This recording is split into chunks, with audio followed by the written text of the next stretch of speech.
महाराष्ट्राचा. आपल्यासोबत आमदार अमोल मिटकरी आहेत, त्यांच्याशी आपण बातचीत करणार आहोत. बघायला गेलं तर आज शरद पवार आणि पार्थ पवार राज्यसभेवर गेलेत. मात्र पार्थ पवारांनी एक वक्तव्य केलंय की आज दादा हवे होते. काय सांगा? साहजिक आहे, त्यांचे वडील असणं खूप महत्त्वाचं होतं. अजितदादांचं असणं आणि अजितदादांचं नसणं या दोन गोष्टीतला फरक निश्चितच आज पार्थदादांना पण अनुभवला. आणि दादा आणि साहजिक आहे, कोणाचा बाप असतो तो माणूस बिनधास्त असतो, पण बाप गेल्यानंतर मात्र तो पोरका होतो. आज नॉमिनेशन भरताना अजितदादा असते तर खूप आनंद झाला असता त्यांना की दादा हे पार्थ पवार साहेब हे राज्यसभेवर जातात, एक प्राऊड फील झालं असतं. ते नाहीत तर त्याचं दुःख वाटणं साहजिक आहे त्यांना. जर बघायला गेलं तर 2 दिवसापूर्वी अहवाल आला होता. मात्र तो अहवाल कुठेतरी समाधानकारक नव्हता किंवा त्यामध्ये विविध त्रुटी होत्या आणि त्याच अहवालामध्ये विमान झाडाला अडकून कुठेतरी खाली पडलं होतं, असं देखील मेन्शन केलं होतं. AIBचा पूर्ण अहवाल हा चुकीचा आहे. झाडच तिथे नाही, त्यामुळे झाडाला धडकण्याचा प्रश्न येत नाही. आणि दुसरी गोष्ट अशी आहे की AIBनी बारामती हा जिल्हा दाखवलेला आहे आणि महाराष्ट्राच्या नकाशावर बारामती नावाचा कुठलाही जिल्हा नाही, ही नगर परिषद आहे.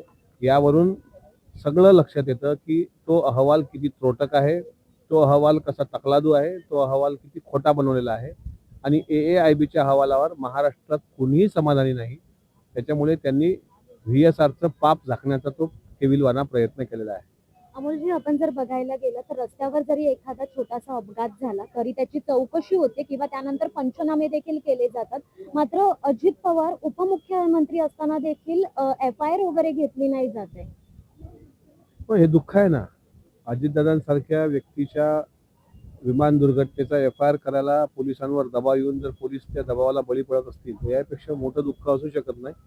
सर्वसामान्य माणसांनी आता काय करावं हे पण त्याबाबत अधोरेखित होते. कारण आम्हाला एवढं माहित आहे की आमच्या विमानाची दुर्घटना झाली असती, आम्ही विमानात असतो, आम्ही मेलो असतो, तर अजितदादांनी एक फोन केला असता पोलिसांना आणि तात्काळ FIR घेतला गेला असता. पण दादा गेल्यानंतर आज तशा पद्धतीनं कुठला नेता असा नाही की मला अपेक्षा होती की सगळ्यांनी पोलीस स्टेशनला आलं पाहिजे, पण जे आले तेच आरोपीच्या पिंजऱ्यात उभे झाले. त्याच्यामुळे पोलिसांवर दबाव होता हे त्यातून स्पष्ट दिसतं. BSR कंपनीचा निष्काळजीपणा पाहता यामध्ये त्यांना कोणाचं पाठबळ आहे असं वाटतंय? त्यांना DGCAचं पाठबळ आहे आणि DGCAला अंडरवर्ल्डचं पाठबळ आहे, स्पष्ट सांगतो. एकंदरीत आपण जर बघायला गेलं तर वारंवार मरीन ड्राईव्हला देखील कंप्लेंट केली, त्याच्यानंतर बारामतीला देखील रोहित पवार करायला गेलेले.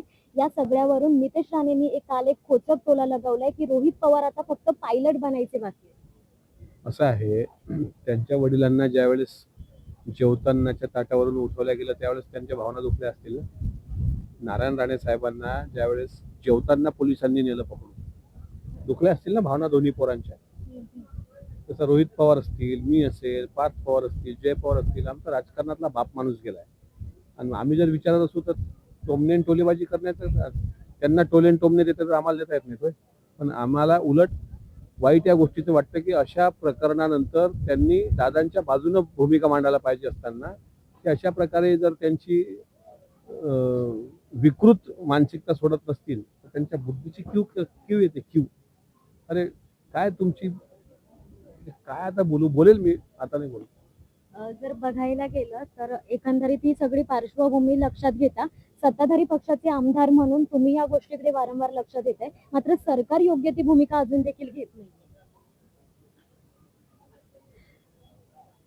हेही असेच होते, तेही असेच होते, ना आपापल्या ठिकाणी सारे ससेच होते. हे जे सुरेश भट म्हणतात ते खोटं नाहीये. सत्तेतला असो की विरोधातला, सरकारमध्ये सर्व समान असले पाहिजे, समान न्याय मिळाला पाहिजे. हे बघा ना, हे आपलं प्रियंबल आहे देशात, त्याच्यामध्ये न्याय शब्द आहे, न्याय. आणि हात जर मिळत नसेल मग या प्रियंबलला तरी काय अर्थ? सत्तेतला असो का विरोधातला असो, मी असमाधानी आहे सगळ्याचं. आणि मी सत्तेतला आमदार आहे हे सांगताना मला अभिमान वाटतो, पण सत्तेतला आमदार असून मी काहीच उपयोगाचं नाही याची मला खंत वाटते. वारंवार निवेदनं देऊन देखील अजूनपर्यंत कुठलीच उत्तरे येत नाहीत. काल देखील 20 आमदार सुनेत्राबाईंची भेट घ्यायला देखील गेले होते. निवेदनं ही आमची डस्टबिन मध्ये जमा झाल्यासारखं वाटतंय आम्हाला. आणि काल 20 आमदार आदरणीय सुनेत्राबाईंना कशा करता भेटलेत, मी असतो तर मी सांगितलं असतं, पण ते भेटले असते. शेवटी आम्ही पण सहपरिवार एक दिवस भेटायला येण्याचं ठरवलेलं आहे. त्या मीटिंगमध्ये मी नव्हतो, मी असतो तर मी त्यातलं सांगितलं. एकंदरीत त्या निवेदनानं कुठेतरी केराची टोपली मानली जाते. कचऱ्याचा डब्बा, केराची टोपलीपेक्षा पुढचा शब्द सांगतो की आमची निवेदनं कचऱ्यात आहेत, कचऱ्यात. धन्यवाद एकंदरीत आमच्याशी बातचीत केल्याबद्दल. व्हिडिओ जर्नलिस्ट शेखरसह मी धनश्री, दैनिक संध्या, मुंबई. ताज्या आणि महत्त्वपूर्ण बातम्या पाहण्यासाठी आजच आमच्या संध्या लाईव्ह न्यूज चॅनलला यूट्यूबवर सबस्क्राईब करा आणि बेल आयकॉन प्रेस करा.